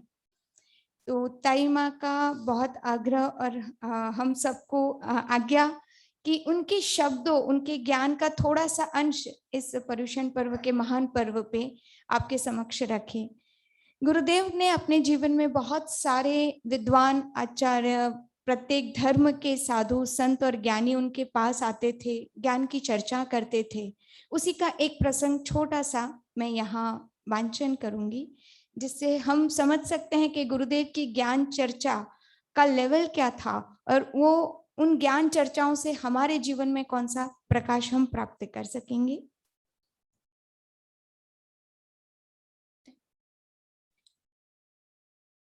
एक बार वेदांत परंपरा के एक सन्यासी मुझे मिले। हम दोनों में काफी देर तक चर्चा विचारणा चलती रही। बातचीत के प्रसंग में मैंने पूछ लिया कि एक व्यक्ति किसी गुरु का शिष्य क्यों बनता है। सन्यासी जी ने मेरे प्रश्न का उत्तर देते हुए कहा कि शिष्य गुरु से ज्ञान प्राप्त करने के लिए गुरु का शिष्य बनता है। मैंने कहा कि ज्ञान क्या कोई लेने देने की चीज है? यह तो आत्मा का अपना ही निज गुण है और निज गुण बाहर से दूसरों को कैसे दिया जा सकता है? जब ज्ञान लेने और देने जैसी कोई चीज ही नहीं है तो फिर एक व्यक्ति किसी गुरु का शिष्य क्यों बनता है? सन्यासी वेदांती थे। वेदांत के अनुसार भी ज्ञान आत्मस्वरूप ही होता है, अतः वह लेने और देने की वस्तु नहीं है। मैंने सन्यासी से कहा कि आपका जवाब एक साधारण बाजारू जवाब है। आपके सिद्धांत के अनुसार भी यह कैसे उचित हो सकता है कि एक शिष्य गुरु से ज्ञान प्राप्त करने के लिए गुरु का शिष्य बनता है? स्वामी जी, जरा गहराई में उतरिए। शिष्य शिष्य बनने के लिए नहीं, अपितु शिष्य गुरु बनने के लिए ही शिष्य बनता है। ये बहुत सुंदर जवाब गुरुदेव ने अपने इस चर्चा में कहा और वही चीज कल उपाध्याय जी यशाजी महाराज ने भी हमें कही कि दीपक के पास जब पंक्ति जाती है तो वो पंक्ति बनने के लिए नहीं जाती, वो दीपक बनने के लिए जाती है। ऐसे ही शिष्य गुरु के पास जब जाता है तो गुरु बनने के लिए जाता है। वो एक ही दिन में गुरु नहीं बनेगा, लेकिन अगर वो पूरी जीवन में गुरु न बन पाया, पंक्ति दीपक के पास जाकर आजीवन पंक्ति ही बनी रही और दीपक न बन पाई, तो योग्यता पंक्ति में शायद बाती नहीं थी या तेल नहीं था। तो वो जो शिष्य योग्य होगा वो गुरु के पास जाके गुरु ही बनेगा। ज्ञान दीपक से दीपक जब स्पर्श करता है, उपाध्याय जी यशाजी महाराज ने बहुत सुंदर कहा कि स्पर्श दीक्षा, जैसे पंक्ति ने दीपक को स्पर्श किया वो दीपक बन गया। जब शिष्य गुरु को स्पर्श करता है वो गुरु बन जाता है। हमारे सामने दीपक है ताई माँ, और जिसने भी ताई माँ को स्पर्श किया है, वो छोटी लौ आज है लेकिन वो भविष्य में जरूर दीपक बनेगी, क्योंकि ताई माँ एक दीपक है और हम सब पंक्ति तो नहीं है। हम दीपक बनने के लिए आज हमारी ज्योति बहुत छोटी टिमटिमा रही है, लेकिन ताई माँ की स्पर्श पाने के बाद हम दीपक जरूर बनेंगे। हम यहाँ शिष्य बनने नहीं, ताई माँ आपके चरणों में हम गुरु बनने आए हैं। बस यही मेरे भाव है।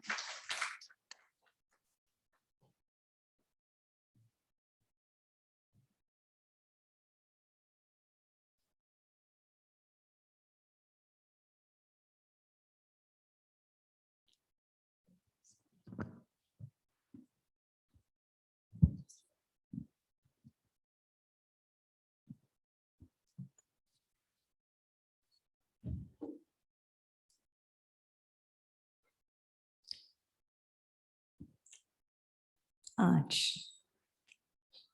प्रातःकाल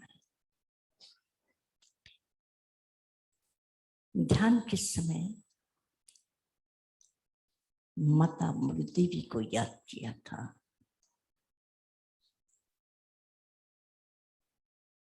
आश्चर्य है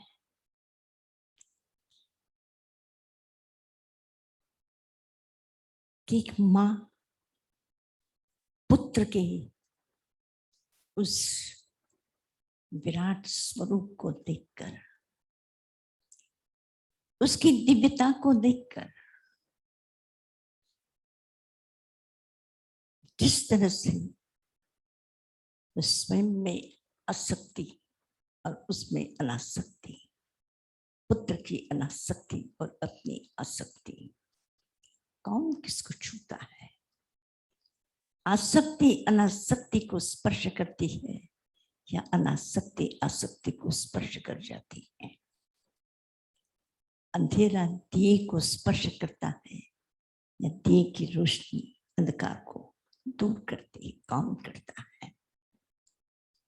प्राय करके एक ऐसी मिथ्या धारणा हमारे दिल दिमाग में है कि हमेशा जब भी कभी सत्य होता है और सामने असत्य होता है, असत्य हावी हो जाता है।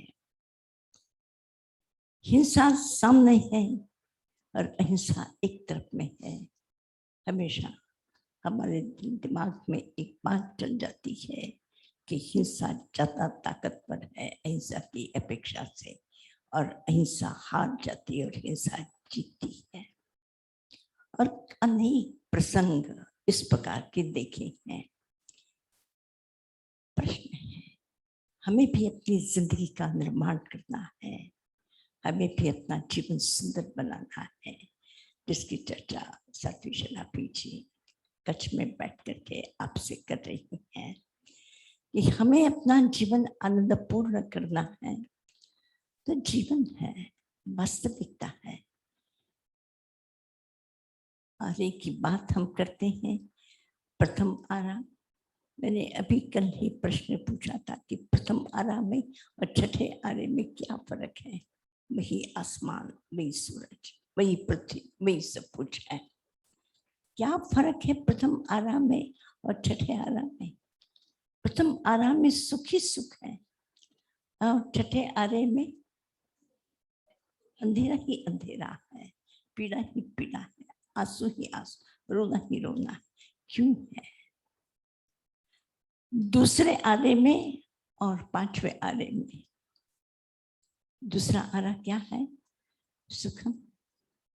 दूसरा आरा सुखम है और पांचवा आरा क्या फर्क है? तीसरे और चौथे में क्या फर्क है? क्या फर्क है? वही तो मनुष्य जीवन है, वही मनुष्य जीवन है। लेकिन एक जीवन इतना विपरीत परिस्थितियों को कि एक व्यक्ति अगर खाना देखता है तो उसको झपट लेना चाहता है, और एक व्यक्ति जो भोजन है वो सबको बांट करके देना चाहता है। दुनिया वही है, परिस्थितियां वही है, मनोस्थितियां बदलती हैं, परिस्थितियां नहीं बदलती, परिस्थितियां नहीं बदलती। बदलता है जो आपका अपना देखने का दृष्टिकोण, आपका अपना स्वभाव क्या है, उस पर है। संसार तो जैसा है वैसा ही है, और जैसा है वैसा ही रहेगा, उसमें आप बदल नहीं सकते हैं। अगर बदला जा सकता है तो अपने आप को बदला जा सकता है। इस आध्यात्मिक पर्व में बस हमें अपने आप में देखना है, अपना निरीक्षण करना है। दूसरा क्या करता है छोड़ो न बाबू। अनंत काल तक दूसरों की पंचायत करते करते, दूसरों के चक्कर में उलझते उलझते दुखी होने के सिवा और कुछ नहीं हो। अगर तुम चाहते हो कि दुनिया की उस पीड़ा से, दर्द से, दुख से मुक्त हो जाना चाहते हो, जीवन को एक अलग दिशा देना चाहते हो, तो उसका एक ही है कि दूसरों की तरफ में देखना, दूसरों के दोषों को देखना, दूसरों की गलतियों को देखना, दूसरों के अपराधों को देखना, दूसरों की गिनती करना, इसकी अपेक्षा अपने भीतर में जैसे महावीर हैं वैसे ही हम हैं। महावीर अगर क्षमा कर सकते हैं, महावीर अगर क्षमा कर सकते हैं, हम नहीं क्षमा कर सकते, हम नहीं क्षमा कर सकते। हम भी उसके साथ लड़ने झगड़ने बैठ जाएंगे, हम भी उसके साथ संघर्ष करने बैठ जाएंगे। एक तरफ हम भक्ति किसकी करते हैं, हम प्रणाम किसको करते हैं, आशीर्वाद किससे चाहते हैं, स्तोत्र पाठ किसके करते हैं, मंगल किसको मानते हैं, और हमारा जीवन बिल्कुल दूसरी दिशा में, तो फिर हम ऐसे द्वंद्व के साथ में अगर जीवन जीते हैं, तो मैं इतिहास की ही उसी माँ के 2 बेटों की बात कर रही हूँ। मेरी माता मरुदेवी, कितने पुत्र हैं उसको? माता मरुदेवी के कितने बेटे हैं? 100 पुत्र, 100 पुत्र।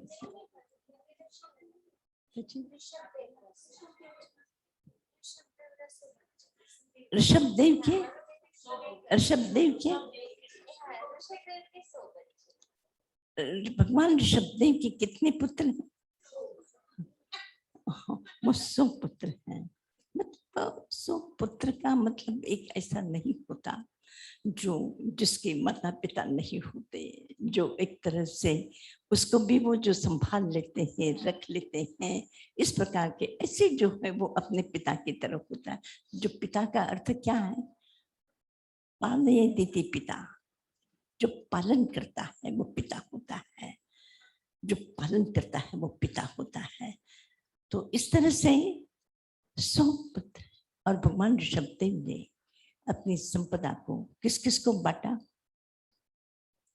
किसको बांटा? सभी को बांटा। और सबके भगवान ऋषभदेव जब संन्यास मार्ग पर चले गए तो भरत ने क्या किया? भरत भाई ने क्या किया?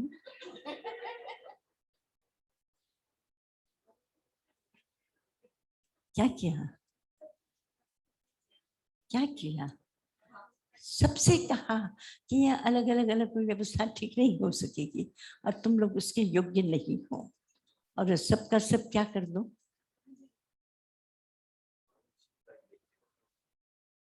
एक अच्छे गणतंत्र की शुरुआत की थी भगवान ऋषभदेव ने। एक गणतंत्र के प्रत्येक व्यक्ति को अपना दायित्व सौंप दो, प्रत्येक व्यक्ति अपने दायित्व के अनुसार अपनी जिम्मेदारी को अच्छी तरह से निर्वाह करे। इस प्रकार से भगवान ऋषभदेव ने सोचा, लेकिन उसने अपने पिता की उस बात को क्या कर दिया? उसका एक छत्र राज्य, परंतु एक भारत के साथ में ही दूसरा ही एक शक्तिशाली कौन? बाहुबली। और बाहुबली मतलब जिसकी भुजाओं में ताकत है, वो इस तरह से किसी की बात को वो स्वीकार नहीं कर सकता। भरत ने कहा कि बाहुबली, तुम भी अपना राज्य जैसे और सब भाइयों ने मुझे सौंप दिया है, ऐसे भी तुम भी मुझे सौंप दो। बाहुबली ने कहा कि मैं ऐसा नहीं कर सकता, मैं नहीं ऐसा कर सकता, तुम मेरे सामने खड़े हो सकते हो, मैं खड़ा हूं। और बाहुबली के सामने 99 बेटों की, 99 भाइयों की सारी फौज है, और एक तरफ में बाहुबली खड़े हैं। और बाहुबली ने कहा कि मैं किसी भी हालत में मैं तुम्हें, लेकिन ऐसे समय में किस प्रकार का एक तरफ में अहंकार पर चोट है, एक तरफ सत्ता पर चुनौती है, एक तरफ में अपने अस्तित्व की सुरक्षा का प्रश्न है बाहुबली के सामने। जिंदगी के अनगिनत ऐसे विषम प्रश्न है जिस प्रश्न में युद्ध के सिवाय दूसरा व्यक्ति कुछ क्षत्रिय सोच नहीं सकता। उसने कहा कि भरत से कहा कि युद्ध के लिए तैयारी करो। युद्ध की तैयारियां हो गई। भरत भी खड़ा है अपने बाहुबली के सामने और बाहुबली भी सामने है। लेकिन ऐसे समय में भी, ऐसी विषम परिस्थिति में भी, ऐसे परीक्षा के समय में भी अपने अहंकार को उन्होंने क्या कर दिया? क्या मैं इस राज्य के लिए, इस राज्य के लिए, इस संपदा के लिए, इस यहाँ के धरती के सुख के लिए, कि मैं दुनिया में यही कहूंगा कि मैंने एक अपनी शक्ति का प्रयोग अपने भाई को दबाने में, भाई को मिटाने में, भाई को चुनौती देने में मैंने अपनी शक्ति का उपयोग किया। और अब तक इस दुनिया में जितने भी संघर्ष युद्ध हुए हैं, कोर्ट में जाकर के पूछे कि सबसे ज्यादा केसेस किस किस के हैं, किसके? सबसे ज्यादा अभी यहाँ पटना के हाई कोर्ट के चीफ जस्टिस आए थे। मैंने उनसे पूछा था कि किस प्रकार के मामले होते हैं। पहले कभी जमीन के मामले में थे, अधिक से अधिक कि सबसे ज्यादा अगर ये कोर्ट के केसों को अगर देखा जाए तो परिवार के आपस के भाई भाई के उनके ज्यादा इस पृथ्वी पर। और अगर बाहुबली का आदर्श, बाहुबली का आदर्श, तो दुनिया बदल जाएगी, दुनिया बदल सकती है, दुनिया बदल सकती है। और जहाँ बाहुबली खड़ा हुआ कि मुझे युद्ध नहीं करना है, तो भरत ने क्या किया? भरत ने क्या किया? वो ले लिया, वो तो ले लिया, पर लेने के साथ में कौन झुका किसके सामने? बिना युद्ध किए भरत बाहुबली के सामने झुका है, उसे झुकना ही पड़ा है। हिंसा के समक्ष अहिंसा को विजयी होना ही होता है। अहिंसा के सामने हिंसा कभी विजयी नहीं हो सकती। तो मैं आपसे कहना चाहती हूँ कि शिलापी जी ने आज अनगिनत उदाहरणों से आपके सामने, और मैं अपने लिए उसके इन शब्दों का एक छोटा सा हिसाब दूंगी कि मैंने भी हमेशा इसी प्रकार से कोशिश की है। किसी भी प्रकार का कोई भी विरोध, निश्चित रूप से जो परंपराएं चलती हैं उन परंपराओं के विपरीत जैसे वातावरण होता है, और फिर हर तरह से उसको संघर्ष के लिए उसको फील्ड में उतरना ही होता है। उस समय मैंने कभी भी किसी के प्रति भी कभी भी एक अपशब्द, और मैं यही कारण मानती हूँ कि किसी भी प्रकार का विरोध न करने के कारण ही आज सेवा के क्षेत्र में इतना जो काम हो रहा है, उस काम का कारण कि अपनी जो शांति है, सद्भावना है, मित्रता है और महावीर के मार्ग पर चलने का जो संकल्प है, उसी संकल्प ने उस काम को आगे बढ़ाया है। और मैं अपने अनुभव के आधार पर भी मैं आप सब लोगों से निवेदन करना चाहूंगी कि अपने दिल को, मुझे तो बहुत अच्छा लगता है, मोह और स्नेह रख लेना। मोह कोई बात नहीं, किसी से दो चार व्यक्ति से पकड़ हो तो रख लेना, पर बाकी दुनिया में द्वेष तो मत करना। मैं इतना संशोधन कर लेती हूँ, हो सकता है किसी को किसी से ज्यादा लगाव हो, रख लो बाबू, संभाल करके रख लो उसको, पर उसके साथ में कहीं और दूसरों के साथ में कभी भी दुर्भाव, कभी भी दुर्भाव मत करना, उसके साथ दुष्टता मत करना, उसके साथ घृणा और नफरत का दुर्व्यवहार कभी मत करना। बस अपने मन को बस उस प्रभु के प्रति समर्पित होकर के कि मैं उसी मार्ग पर आज मैं भी, महावीर की बात आ जाती है तो मैं तो अपनी जिंदगी में अपने आप को छोड़ देना चाहूंगी, लेकिन महावीर को मैं नहीं छोड़ना चाहूंगी। मैं भी गौतम की तरह ही, मुझे अगर मोक्ष चाहिए और महावीर चाहिए तो मुझे महावीर चाहिए, मोक्ष नहीं चाहिए। मैं भी उसी भूमिका में, मुझे भी जीवन में एक ऐसा दिव्य तेज, ऐसा चातुर्यमान व प्रकाश जो जिंदगी को इतनी दिव्यता प्रदान कर सकता है, ऐसा महान संदेश अनगिनत लोगों को दिया है, उसी में से एक छोटी सी किरण मैं भी प्राप्त कर सकूं अपनी जिंदगी में, इस आशा के साथ आज का यह पर्युषण पर्व का तीसरा दिन आनंदपूर्ण है। जीवन आनंदपूर्ण है, उस आनंदपूर्ण रास्ते से, फूलों के रास्ते से चलोगे, आनंदपूर्ण है। द्वेष, घृणा, नफरत और हिंसा यह कांटों का मार्ग है। वो रास्ता कभी भी तो तुम्हें सुखी कर सकेगा, तो दुनिया को सुख दे पाएगा। उस रास्ते से हम अपने आप को वंचित रखे, दूर रखे, बस ध्यान रखें। आशीर्वाद। आज पचखान साक्षी के लिए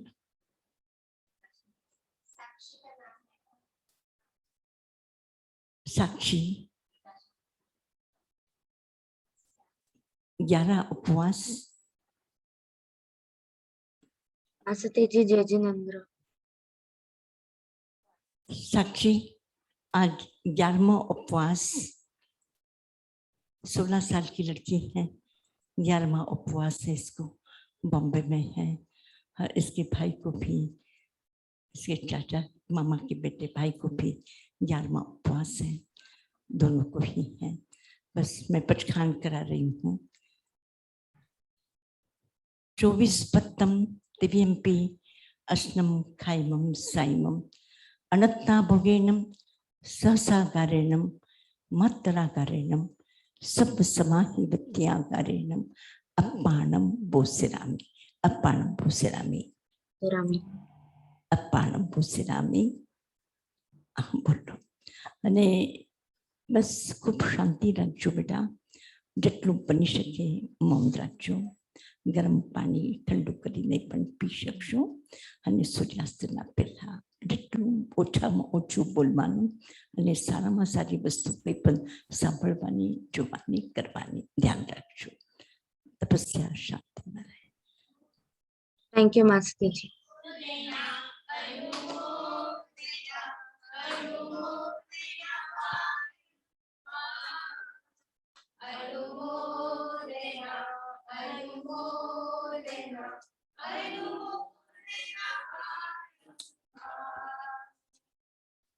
સાક્ષી તારા માટે વિરાયતન પરિવાર તરફથી, બસ વિરાયતન પરિવાર, વિરાયતન અહીંયા પણ છે અને આખા ઘણા રાષ્ટ્રોના લોકો તને જોઈ રહ્યા છે, સાંભળી રહ્યા છે, તારી અનુમોદના કરે છે. અને સંઘમિત્રાજીને અને કાલે તપસ્યાના માટે સંઘમિત્રાજી ગીત પણ ગાશે તમારા માટે. थैंक यू मास्टर जी। हाँ जी, बस धन्यवाद। आज पचखान, आप सबको पचखान 2 दिन कैसे पचखान उपवास। आज ना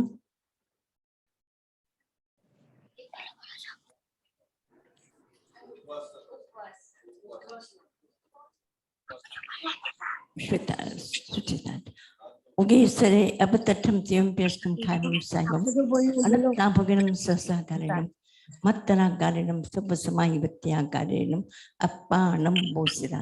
एकाशना उगेसरे एक तक प्राण दिव्यम्पि अष्टम खायम सायम अनत्ता भगनम सहसागारेणम मत्तरागारेणम सब समाहि विद्यागारेणम अप्पाणम बोसिरा।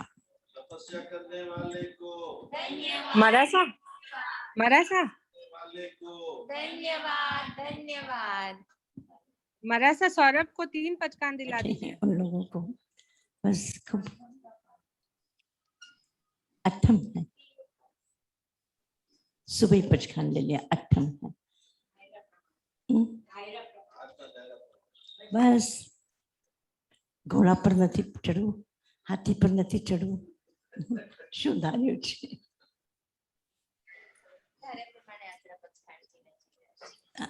धारणा प्रमाणे कोई अच्छा संकल्प कर लेना जो आप करते हैं लेकिन वो नहीं करना है।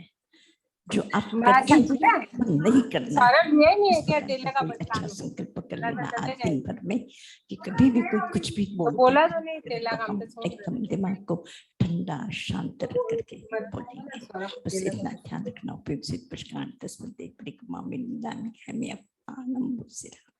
मंगल पाठ। मंगल पाठ।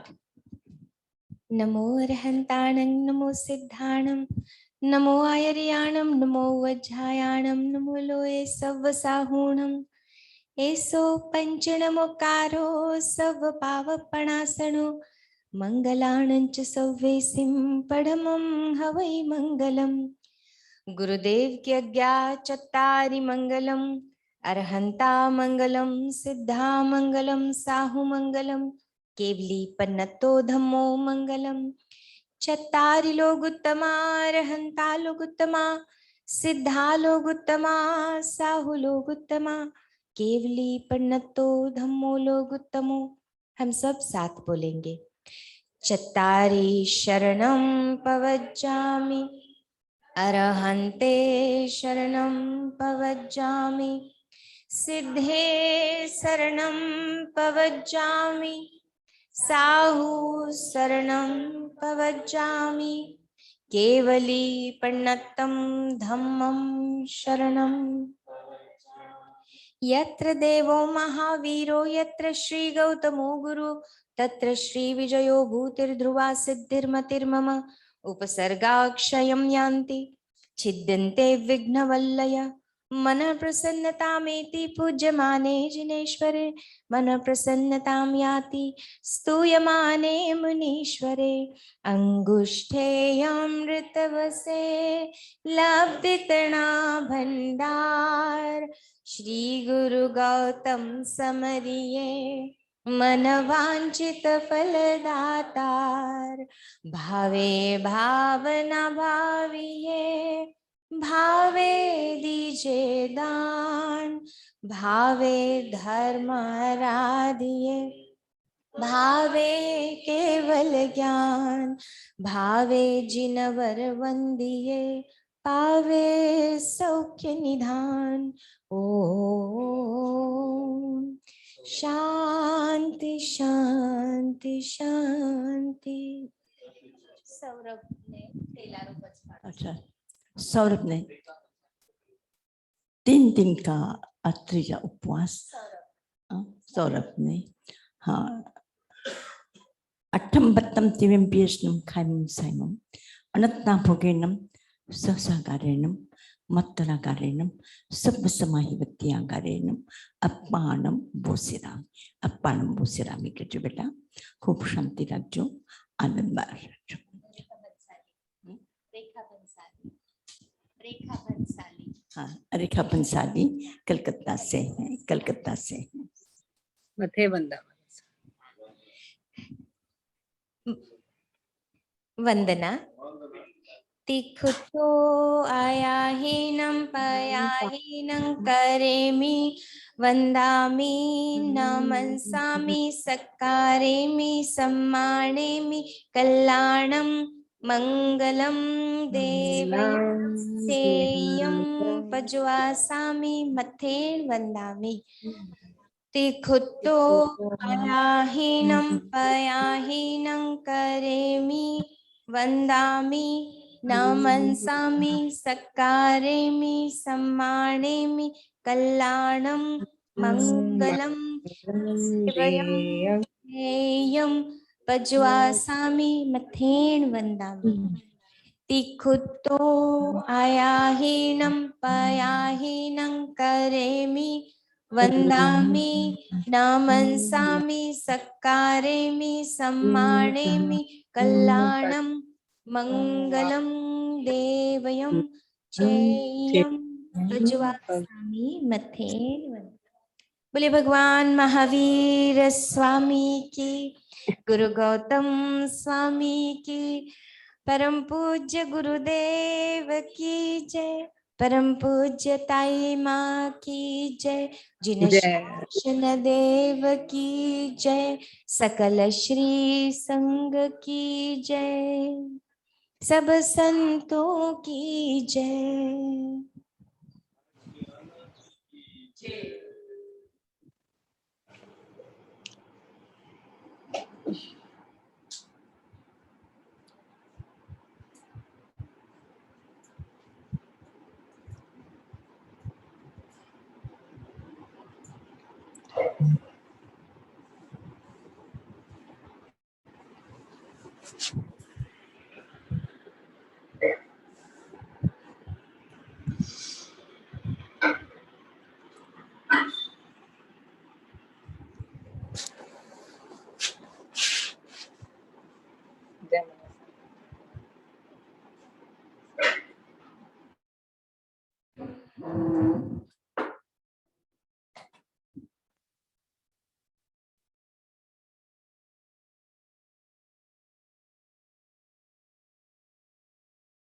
देखने ने आशीर्वाद दिया। हाँ बस सगळा वंदना कर रही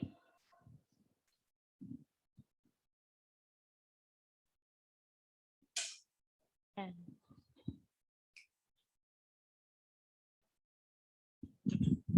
बीना ने भी बहुत अच्छा बोली बीना जी, और बीना जी की अपनी भावना है और शिलापी जी के तब कहने ही क्या है। शिलापी जी को तो सुनना ही इतना अच्छा लगता है, बहुत अच्छा लगता है। शिलापी जी तो हमेशा हर विषय को बहुत गंभीरता से, नवीनता से वो अपनी बात प्रस्तुत करती हैं। बहुत सुंदर। सगळ्याने शिलापी जी महाराज, है आपने आपने तो ताईमा का जीवन उपस्थित कर दिया और हर आपके एक एक शब्द से हम सहमत हैं। और बस ऐसे Thank you. लगता है कि इतना धन्य जीवन है, सचमुच में बहुत प्रभु की भूमि में बैठे हैं और इतने दिव्य गुरु के सानिध्य में बैठे हैं। सचमुच में ये जो जीवन आपने कहा कि उनका जैसा आनंदपूर्ण जीवन है, अगर हमारा नहीं बनता है तो दिए के पास करके हम इस अमोघ अवसर को खो दें, ऐसा नहीं करेंगे, सही बात है, ऐसा नहीं संगीत। करेंगे। आपकी इसलिए बात उनके से हम पास में 100% बैठना बहुत अच्छा लगता है। सहमत हैं थैंक यू और संगीता जी। बिल्कुल कोशिश करें। हाँ, और सभी टाइमरेज के पास में थैंक इतना यू अच्छा सो लगता much, thank you, so beautiful. है। रीटा बेन, और सभी के पास इतना भावना बेन, गीता बेन, सबको सबको भावना बेन, टाइमरेज सबको मथेन मंदामी कहना है आपको।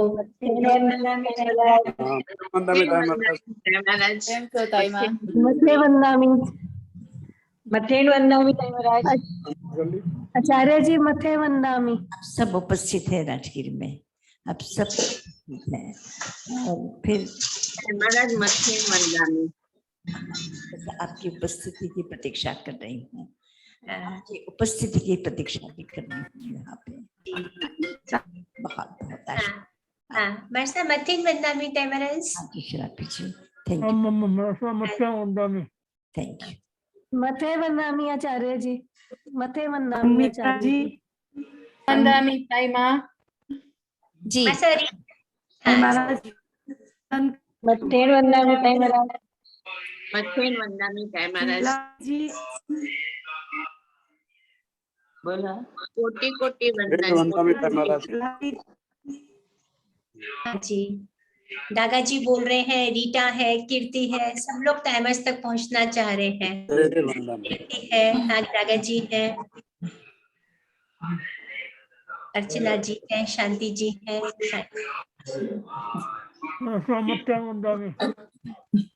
हाँ जी।